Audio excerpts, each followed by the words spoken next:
Okay, this is part 4 of my 24-hour race. There was some stuff I didn't have time to say, so I do have a part 4. Okay, so I ended at the last part of the race. But I just want to talk about like equipment. There's the single speed aspect of it, which is really interesting. When I first found out about single speeds a couple weeks ago, some guy was like, yeah, they're cool. The guy I was hanging out with. It's like, yeah, they're cool, they make you a better rider because you have to spin and then you have to crank, and they're a lot lighter, and like in one race the normal did 15 laps and the pro single speed did 14, so they're really not that slower. And I was like, what, really? That's weird, I don't understand. But then I understood them after that race, because like for me, like with 4 laps to go or something like that, still a bunch of hours left, like my derailleur wouldn't go back down halfway down the rear cog.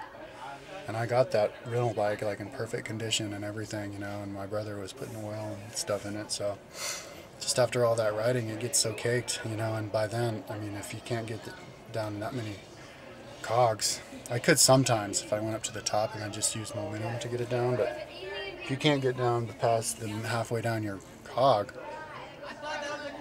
you're going to be about in the same situation as a single speed guy anyway. And only you're going to be hauling around a lot more weight, at least for the downhill part. And also, if you're doing like for a 24-hour race, it could be cool, because you're so tired that you want to rest, and going downhill, it's a good time to rest, and you wouldn't want to pedal anyway. And by the time it's your time you want to start pedaling again, the single speed you're in is the perfect gear, and then you can get out of the saddle and crank. I didn't see any single speeds that were full suspension. I think that wouldn't work at all because you have to get out of the saddle a lot. But yeah, I think there were like 4 girl soloist single speeds and like 4 girl normal. So out of 8 girls doing it solo, like half of them were on single speed. So, and like if you don't have multiple bikes, it could be a good idea because you don't have to worry about the mechanical stuff. So I kind of understood it more.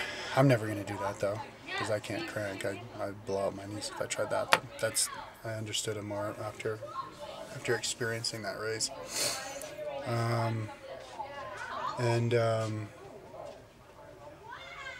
you definitely want to know your gear.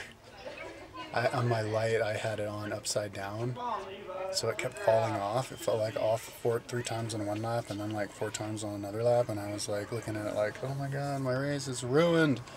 It won't stay on in more than a couple of seconds. Fuck. And then I go, wait, just put it on the right side of the freaking stem, and then the gravity will hold it on. That's the way it's supposed to go.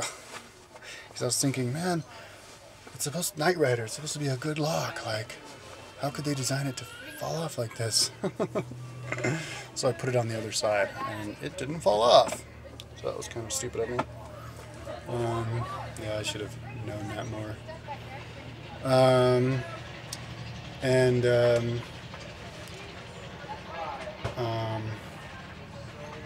But yeah, 29-inch wheels are way better than those small 26-inch wheels. On the 26-inch wheels, when I was doing that lap before my bike cracked, I would like get stuck in the rock. I'd like ride over it, and then I'd be like, "Urgh!"